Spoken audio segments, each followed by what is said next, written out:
I was a communist for the FBI.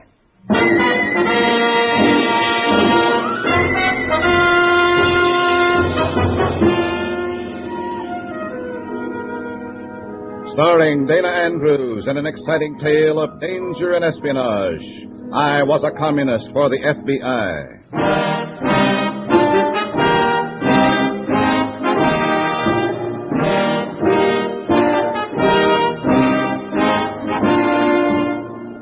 You are about to hear a strange story. Names, dates, and places are, for obvious reasons, fictional. But many of these incidents are based on the actual experiences of Matt Cvetic, who for 9 fantastic years lived as a communist for the FBI. Here is our star, Dana Andrews, as Matt Cvetic. I've heard people call them crackpots, harmless crackpots. They were speaking of the members of the Communist Party in this country. I was one of those communists for 9 years.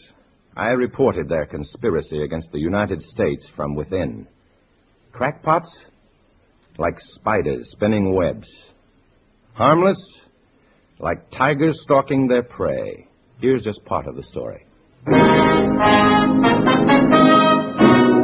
In a moment, listen to Dana Andrews as Matt Cvetic, Undercover Man.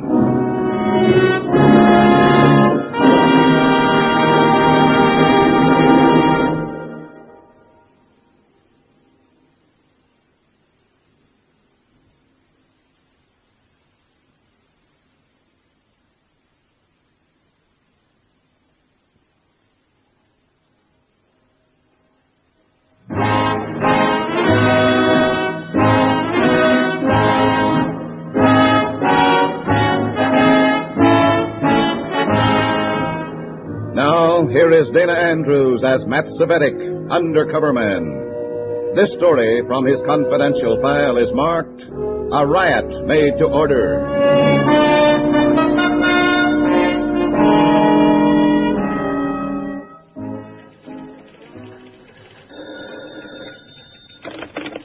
Hello? Matt Cvetic. Speaking.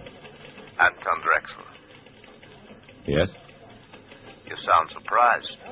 You were told that I would contact you. Well, that's right. It's just that here at work this time of day, I'm at the Regent Hotel, room 406. I have matters to discuss with you. When? Right now.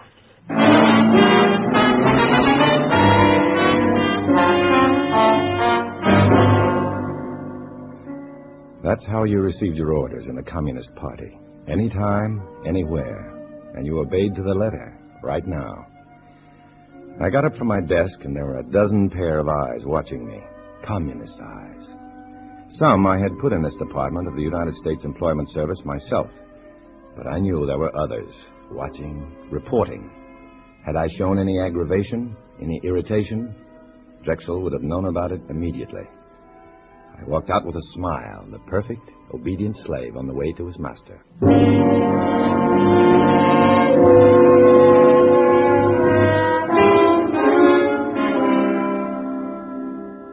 Anton Drexel, small but muscular, intelligent, dark-featured. He had come from New York, a high party functionary. He didn't bother shaking hands. He came right to the point. Comrade Cvetic. Comrade Drexel. You are satisfied that I am Drexel? I'm satisfied. You've never seen me before. You are too easily satisfied. Comrade Adams told me you would contact me. You did. That's good enough for me. The party isn't in the habit of making mistakes like that. Neither is the FBI. What do you want me to do, comrade? Throw you on the floor? Search you? Check your fingerprints? Wait for word from Moscow? What do you want? You have a temper, Comrade Cvetic. I don't like talk about the FBI. You agree that we must be as careful as they are? Any party member knows that. What mistake did I make? You made none. I didn't accuse you of any. I'm sorry. I was wrong. Sit down, Comrade Cvetic. Thanks. What I have to say is of the greatest importance. Go ahead. Our leaders feel it's time for us to have publicity. Sympathetic publicity in the capitalistic newspapers of this country. Is that clear? Yes, comrade. A large meeting of the party members will be held in Liberty Hall 2 nights from now. It will be attended by the rank and file. Comrade Adams has the responsibility of filling the hall. I see. At a signal, the meeting will be raided by the pickets outside. There will be a riot. Comrade Grotzinov and a sound truck will set off the riot. A question, Comrade. Yes. We've had many such meetings before, and none was ever picketed. Where will they come from this time? The Cargus Manufacturing Company nearby. Our comrades in the plant have done their work well. They cry, "Stop the commie rats" before they take over the country. Those stupid workers are filled with patriotism. They'll turn out by the hundreds. The riot cannot fail. And after the riot, we blame the fascist police, the citizen Gestapo who interfered with our rights of free speech and free assembly. Exactly. Our comrades become martyrs. Others will rally to our cause in sympathy. Why do you tell me this, Comrade? Everything is arranged. There's nothing for me. Oh, on the contrary.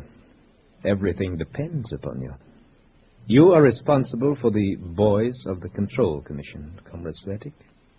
They will mingle with the pickets, inciting them. At the signal, they will lead them into the hall. This riot cannot fail. But our own comrades in the hall, unarmed. They might be killed. Should anything so unfortunate occur, it will be to their glory to die serving the party. You are under orders, Comrade Cvetic. I shall execute my orders, Comrade Drexel. Anything more? You'll have help in your assignment. Comrade Franz will assist you. I don't need any help for this. I've done it before by myself, and besides, I don't... Do you object, Comrade? I'm sorry, Comrade. The party knows best. Will that be all? I shall be at that meeting. Good day, Comrade Cvetic.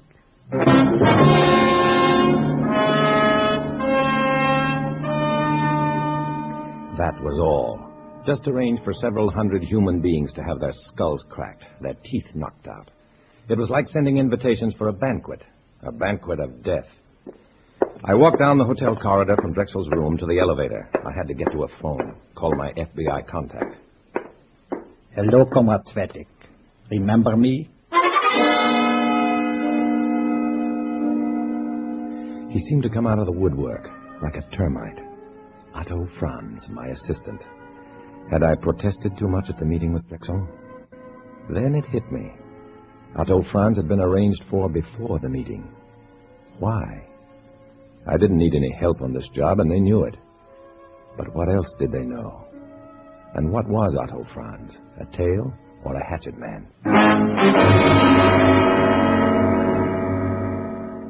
Hello, Otto. Comrade Otto to you, Cvetic. Where did you come from, comrade? It doesn't matter. Let's go to work, huh? Sure. What do we do first? That's up to you. I just go along and do whatever you say. I'm going out to see my mother. You can see her tonight when you go home. Look, comrade, you can follow me wherever I go. Those are your orders. But you're not telling me where I can go. Those are my orders.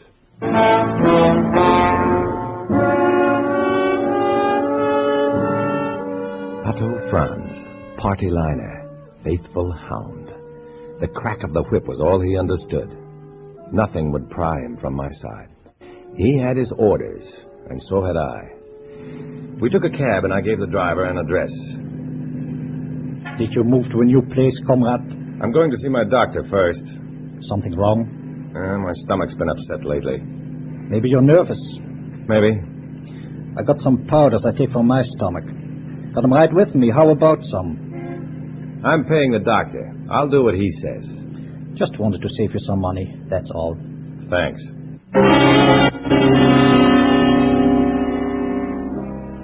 He stayed with me like a headache, right into the doctor's waiting room. When the doctor was ready to see me, I knew he wanted to follow, but he didn't quite have the nerve.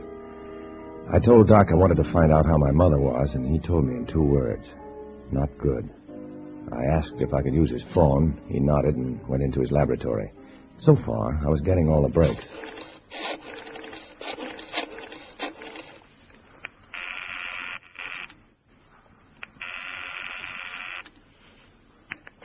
Miller speaking. Bandy Fletcher. Go ahead, Matt. They're staging a riot at Liberty Hall day after tomorrow. Several hundred party followers in the hall, and that many pickets or more outside. On signal, the pickets raid the meeting. Go ahead, Matt. Go ahead. It's up to you fellows now. You've got to stop this thing. We can't move in on anything like this, Matt. I'm afraid you'll have to carry the ball on this one. Look, I've got a tail on me right now. Everything's been set. What do you expect me to do? I'm sorry, Matt, but this is your... Yeah, I know. It's my baby.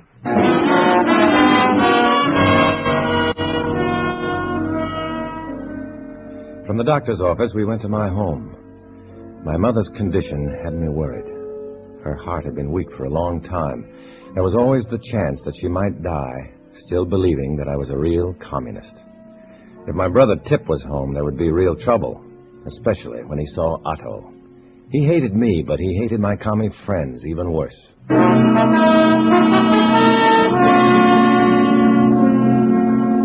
Tip wasn't there. I almost felt good. The little breaks were coming my way, but I needed a big one, real big. Otto showed a rare streak of decency. Your mother upstairs, comrade? In bed. I'll wait here in the parlor. You go up and see her. But don't take too long. We got work to do, remember? I remember, comrade.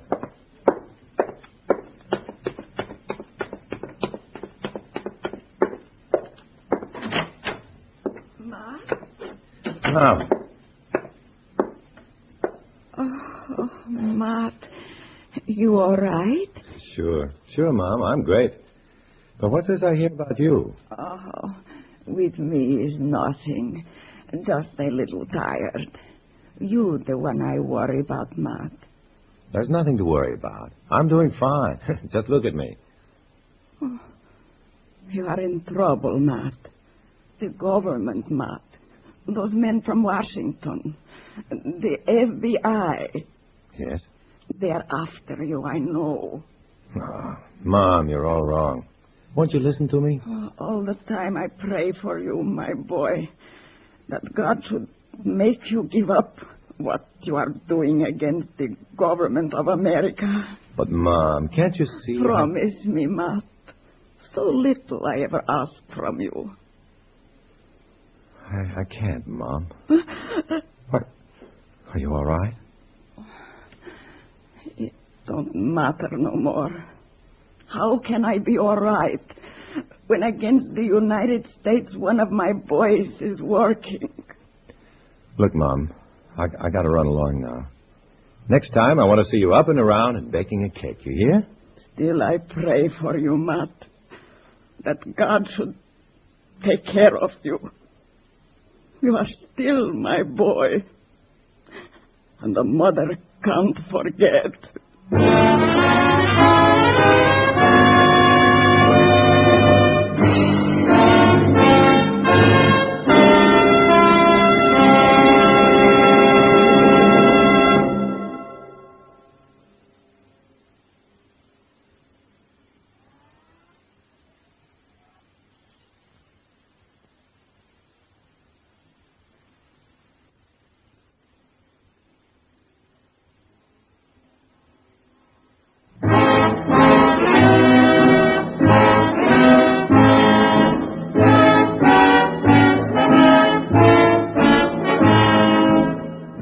Back to Dana Andrews, starring as Matt Cvetic in I Was a Communist for the FBI, and the second act of our story.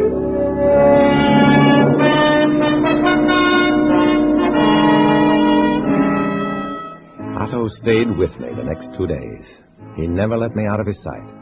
We took a hotel room because I told him my mother was too ill and I didn't want to bother her at home. Why was I given this insignificant job and a guard? Did they suspect I might sabotage their riot if I had a chance? In 2 days, I hadn't been able to think of a single plan. And then the phone rang. That's the phone, comrade. It's for you. You amaze me, Comrade Franz. You must be psychic. Answer it. Yes? Comrade Cvetic. Speaking, Comrade Drexel. The meeting is tonight. I know. You have done your work? There was nothing to be done until this afternoon. You will see to it? Certainly. Let me talk to Comrade Franz. One moment. He wants to talk to you, Comrade. Hello? Yes. Yes. No, nothing like that. Yes.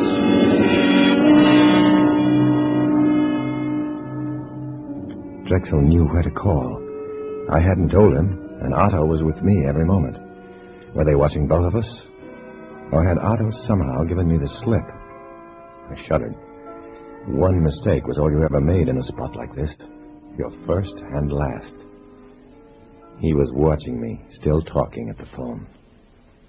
Yes, comrade. Right.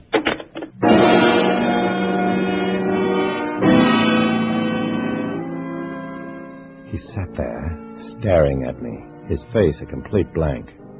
Other comrades had been pushed from hotel windows.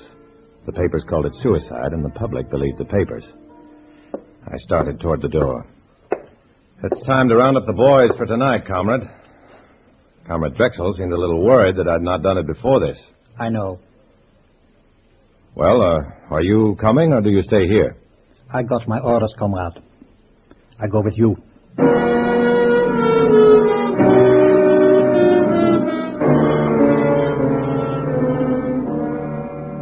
The goon squad I picked for this job was just like all the others, maybe a little more so. Muscle men. Powerful guys. And deadly.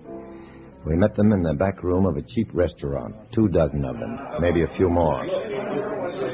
Okay, comrades. Let's have it quiet. You'll gather tonight at 8 o'clock in the street in front of Liberty Hall. Pickets from the Cargus Company will be on hand before you get there.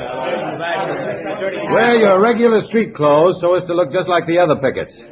Mix with them, but stay away from each other. And get this, no guns. I'm going to say that again. No guns. You can use brass knucks, lead pipe and a newspaper, or saps. You've got plenty to work with, but no guns. A comrade in a sound truck will be yelling for a peaceful picketing with no violence. It's your job to make the pickets forget him and raid the meeting and start the riot. Okay, that's all. Nice work, comrade. Thanks. Comrade Drexel will be pleased.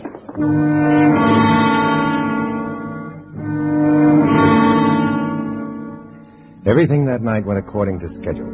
It always does when the commies are behind it. They're thorough. They don't miss a trick. The plans are laid days ahead. You hope for a slip-up, but you never get your wish. When we got to Liberty Hall, the street out front was alive with pickets. They were angry, but not looking for trouble yet. Everything goes well, Comrade Cvetic. Yeah, everything's great. There are plenty here to cause serious trouble. That was the idea, wasn't it? Of course. You should be happy, comrade. I'm happy. Remember, boys, this is a peaceful picketing. We want law and order. Let's have no violence.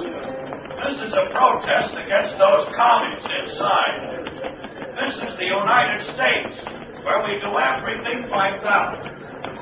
Keep it peaceful, boys. Keep walking around. Let's make it legal. Comrade Gratzinov is doing his work well. Yeah. Have you seen any of our goons scout around? Several. There's one. Talking to that picket. Yeah, I see him. Well, there's another one buttonholing a couple of guys. They're here, and they're working. It is good, Comrade Cvetic. Yeah. Let's go in the hall. Why? There's nothing more to do here. It's just a question of time. Maybe we can help in there. As you say, comrade.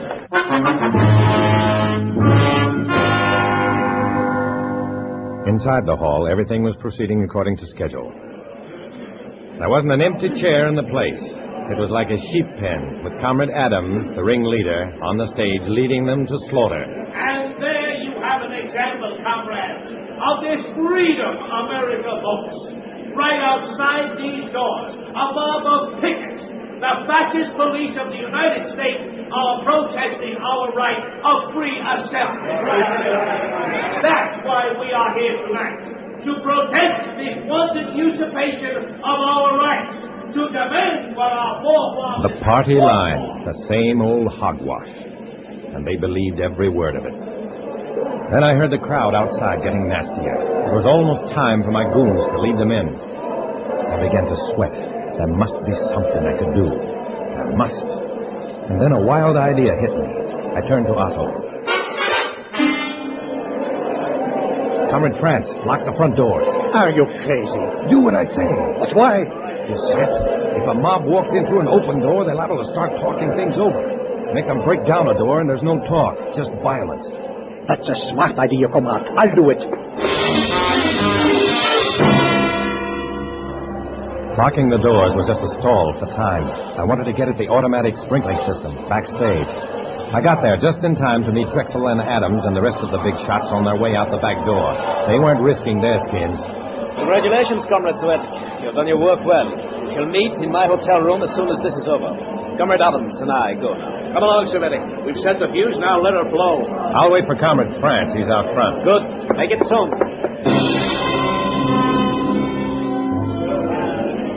I was standing right next to a wall ladder. It led up into the rafters, and from there I could reach one of the valves of the sprinkling system and melt off the protected wax cap.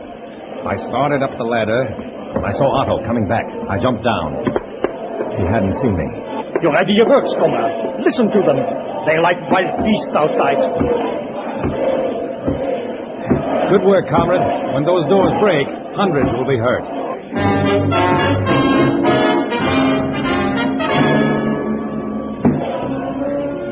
He turned and looked out at the hall. I gave him the heel of my hand at the base of his neck.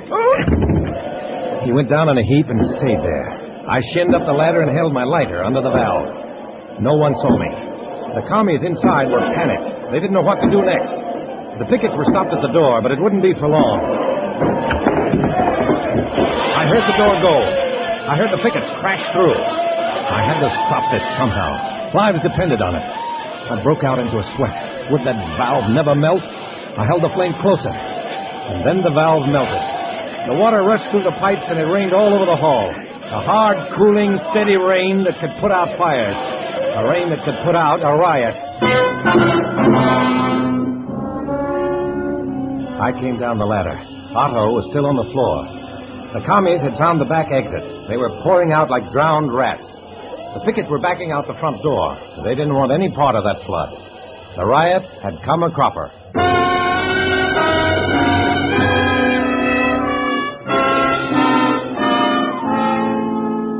Comrade Drexel was waiting for me in his hotel room, but I had to make one stop before that, a crummy little gem on Denton Street. I knew the owner, Mac, a hulking, punch-drunk ex-pug. He knew me slightly. He never asked questions. When you can't think anymore, there's nothing to ask about. Listen, Mac, I haven't got time to argue. It's a matter of life and death. I want you to go over my face, and go over it good. With gloves, huh? No gloves. Bare fists. I gotta look like I was really beat up. Blood, too? Yeah. Everything I'd get if 4 or 5 guys jumped me. Well, it might hurt you. I told you this is a matter of life or death. Now, go ahead. Well, okay. Just as a favor. No hard feelings. No hard feelings. Oh.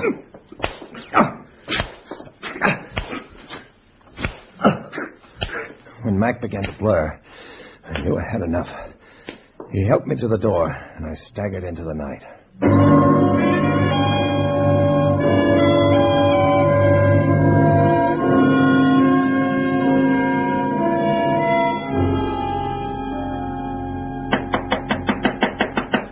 Come in. Cvetic. There he is. He slugged me and turned on the water. Silence. What happened, comrade? They slugged Franz first, and they jumped me. I fought them until I passed out. Who were they? 5 of them. I never saw them before. Pickets? Maybe. None of ours, though. They turn on the water? I don't know. I guess so. I was out cold. I tell you, the only guy around me when I got slugged was Cvetic. He turned on the water.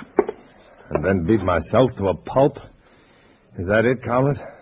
Unfortunately, Comrade Cvetic, suspicion points to you. Okay, so I slugged Otto. I turned on the water, then I beat myself unconscious. If that's the way you want it, that's the way it is. You're acting as a control commission. Okay. I confess everything. Let's get this over with. I've remarked before, Cvetic, your violent temper. Why not?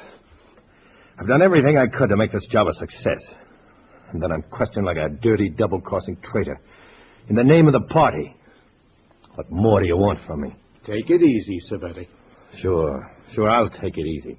You need a doctor's care, Comrade Cvetic. I suggest that you go immediately. The story seems true. Your face is proof of that.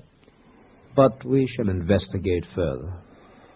Is that all, comrade? That is all. For now.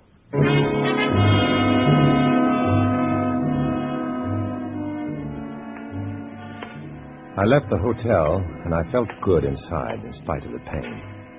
I had stopped a riot. They'd investigate further, but they wouldn't find anything. I was sure of that.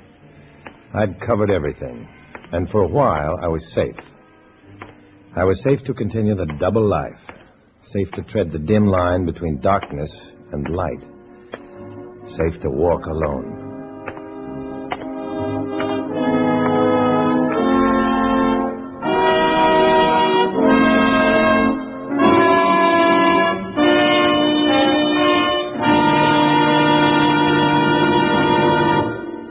Dana Andrews will return in just a moment.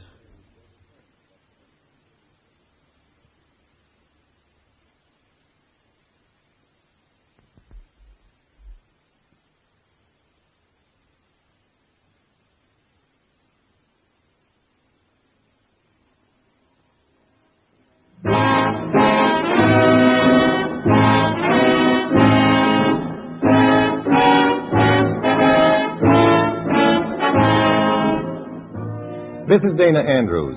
These stories, many of them based upon actual events and happenings in the real-life experiences of Matt Cvetic, are brought to you in order that you may be aware of the insidious working from within of the Communist Party. Our greatest danger lies in being unaware. Our greatest safety in a knowledge of what we are fighting against. For this reason, I urge you to listen again next week when we will dramatize another exciting adventure from the official records of Matt Cvetic. Join us then, won't you?